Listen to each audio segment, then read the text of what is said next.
prendra la parole très rapidement après moi, marquer le coup de ces 40 ans d'existence de cette association que nous avons fondée donc, en juillet 1976 pour porter l'aventure de Sylvanès.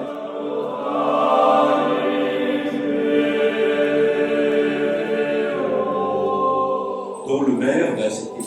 Castan, donc aujourd'hui je dois rendre hommage parce que c'est lui aujourd'hui qui a ouvert les portes d'André, qui nous a fait confiance, qui nous a accueillis.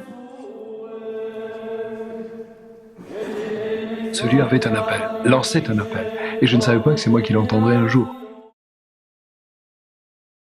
En 1970, la petite commune de Sylvanès va acquérir donc l'abbaye, un petit peu poussée par le conseil général de l'époque. On crée l'association des Amis de la Sylvanès. Prétentieux, je vous le dis, restaurer ce lieu et le rendre à sa vocation première de spiritualité et en faire un lieu de rencontre culturelle.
Chaque fois que je rentre dans l'église de Sylvanès, je suis absolument fascinée par la hardiesse des bâtisseurs qui l'ont conçue et édifiée.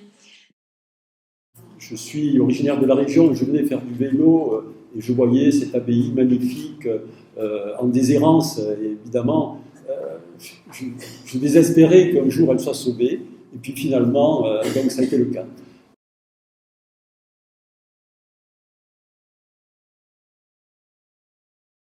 C'est extraordinaire, la musique, vous voyez, elle a cette capacité de réunir tout le monde.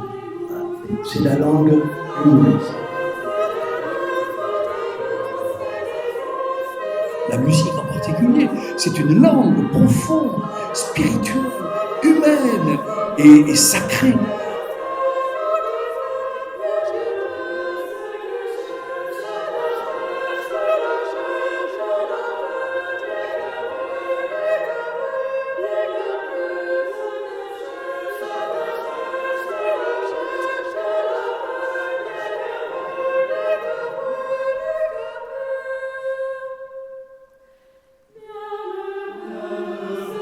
Dans la liberté de ce site abandonné qu'avec Michel et des amis nous avons repris, on a pu, là, de tout notre cœur, de toute notre conviction et puis de notre émerveillement, on a pu remettre en vie tout ça, hein, et on le gardera le plus longtemps possible.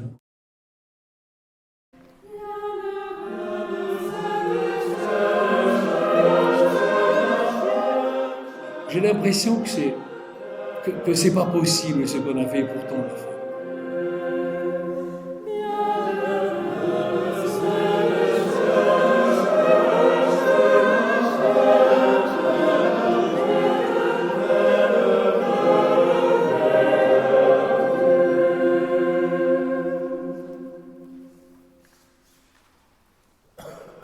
Sylvanès, c'est pas rationnel.